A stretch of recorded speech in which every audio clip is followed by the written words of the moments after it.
नमस्कार, India news देख रहे हैं आप। आपके साथ मैं अभिषेक पांडे। इस बुलेटिन की शुरुआत करेंगे और रुख करेंगे देश विदेश के तमाम बड़ी खबरों का फटाफट अंदाज में। शेख हसीना पर थोड़ी देर में आएगा फैसला। हसीना पर कोर्ट ने फैसला पढ़ना शुरू किया।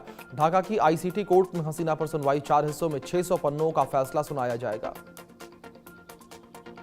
शेख हसीना पर फैसले से पहले कोर्ट के बाहर हंगामा, बुलडोजर लेकर पहुंचे लोग और पुलिस के साथ हुई झड़प।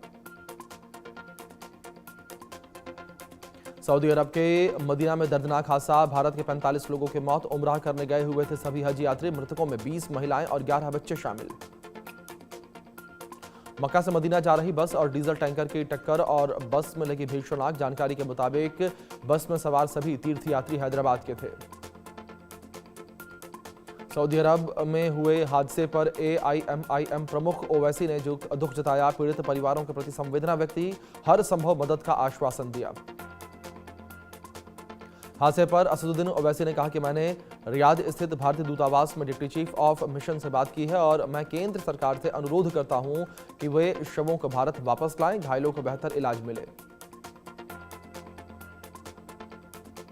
हादसे के बाद भारतीय दूतावास ने हेल्पलाइन नंबर जारी किया है। भारतीय दूतावास ने कहा कि 24 घंटे चलने वाला एक कंट्रोल रूम भी बनाया गया। विदेश मंत्री डॉक्टर एस जयशंकर ने हादसे पर दुख जताया। कहा कि मदीना में हुई दुर्घटना से गहरा सदमा पहुंचा है। पीड़ित परिवारों के प्रति मेरी गहरी संवेदना, घायलों के शीघ्र स्वस्थ होने की कामना। जानकारी के मुताबिक हादसे का शिकार हुए मृतकों में 20 महिलाएं और 11 बच्चे। ये सभी तीर्थयात्री मक्का में उमराह की रस्में पूरी कर चुके थे और आगे अनुष्ठान के लिए मदीना जा रहे थे। आतंकी आमिर को 10 दिन की रिमांड। NIA को आतंकी आमिर की रिमांड मिली। कल हुई थी आतंकी आमिर की गिरफ्तारी। फरीदाबाद मॉड्यूल मामले में एक्शन तेज। अल-फलाह यूनिवर्सिटी के खिलाफ 2 FIR दर्ज। पुलिस क्राइम ब्रांच ने यूनिवर्सिटी के चेयरमैन अहमद सिद्दीकी को 2 समन भेजे। दिल्ली ब्लास्ट मामले में यूपी ATS का एक्शन लगातार जारी और लखनऊ के पारा समेत कई इलाकों में छापेमारी। 13 संदिग्धों से यूपी ATS कर रही पूछताछ। डॉक्टर शाहीन और परवेज के संपर्क में थे सभी संदिग्ध। यूपी ATS ने लखनऊ से 2 भाई बहन को हिरासत में लिया। दिल्ली ब्लास्ट केस के तार खंगाल रही ATS। जम्मू कश्मीर में सुरक्षा बलों का सर्च ऑपरेशन जारी। कई इलाकों में सेना का तलाशी अभियान जारी। कुलगाम, बारामूला, बांदीपुरा में तलाशी अभियान। सोपोर, बडगाम, कुपवाड़ा, अनंतनाग में भी सर्च ऑपरेशन। शामली में मृतक नोमान अंसारी के परिवार से मिले कांग्रेस प्रदेश अध्यक्ष अजय राय। दिल्ली ब्लास्ट में नोमान अंसारी ने गंवाई थी जान। बिहार में नई सरकार का 20 नवंबर को होगा शपथ ग्रहण। पटना के ऐतिहासिक गांधी मैदान में तैयारियां तेज। शपथ ग्रहण समारोह में प्रधानमंत्री मोदी शामिल होंगे। बिहार में नई सरकार के गठन की तैयारियां तेज। सीएम नीतीश ने राज्यपाल को सौंपा इस्तीफा। राजभवन जाकर राज्यपाल को इस्तीफा सौंपा। बीजेपी विधायक दल की कल अहम बैठक। पटना में कल सुबह 10 बजे होगी बैठक। दिल्ली में कल कांग्रेस की अहम बैठक। SIR वाले राज्यों में प्रदेश अध्यक्ष, विधायक और सचिवों को बुलाया। रोहिणी के आरोपों के बाद परिवार में कलह के बीच तेजस्वी यादव की आज अहम बैठक।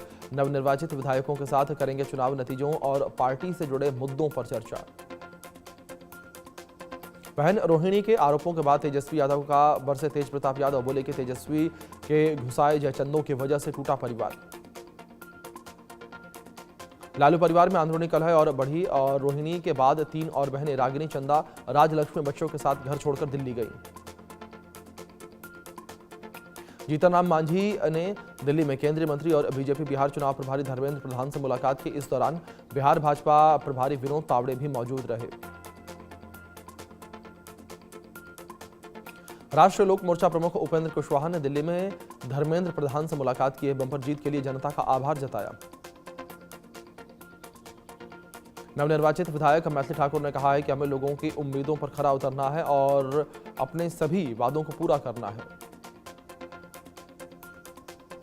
बीजेपी नेता शाहनवाज हुसैन बोले कि बिहार की जनता ने यकीन के साथ वोट दिया है और हम उस पर खरा उतरेंगे। बिहार में उद्योग को बढ़ावा दिया जाएगा। जेडीयू नेता संजय कुमार झा ने कहा है कि इतने बड़े जनादेश के साथ अगले 5 सालों के लिए हमारी जवाबदेही भी है। हम उस पर खरा उतरने की कोशिश करेंगे। वीआईपी प्रमुख मुकेश सहनी ने नतीजों पर कहा कि एनडीए को पैसे के दम पर जनादेश मिला है। देश का लोकतंत्र खतरे में है, हम मजबूती से लोकतंत्र को बचाने के लिए लड़ेंगे। लालू यादव के परिवार में फूट पर मुकेश सहनी ने कहा कि परिवार में यह सब होना सही नहीं है, हमें अपनी गलतियों से सीखकर आगे बढ़ना चाहिए।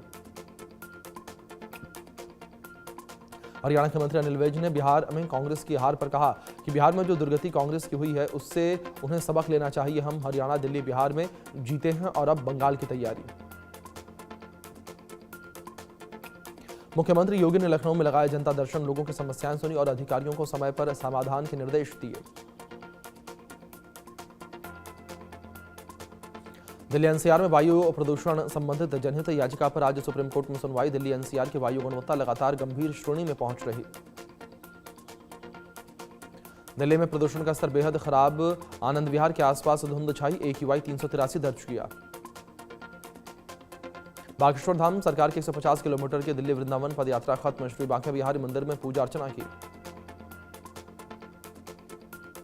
अमेरिका में मादक पदार्थ तस्करी पर बड़ा एक्शन, सेना ने पूर्वी प्रशांत समुद्री क्षेत्र में एक नाव पर घातक हमला किया और नाव में सवार 3 लोगों की मौत। पेरिस में त्योहारों के मौसम का स्वागत किया गया और चारों ओर जगमग लाइटों से दिखा सुंदर नजारा, आतिशबाजी ने पर्यटकों का दिल जीता। जापान में सकुराजिमा ज्वालामुखी में हुआ भयंकर विस्फोट, करीब 4 किलोमीटर तक आसमान में उठी लावा और राख। ज्वालामुखी के 2 धमाके दर्ज किए गए और मौसम विभाग के अनुसार पहला बड़ा विस्फोट रात करीब 1 बजे हुआ, जिसके बाद 2:30 बजे और सुबह 8:50 पर विस्फोट, हवाई यात्रा बाधित हुई।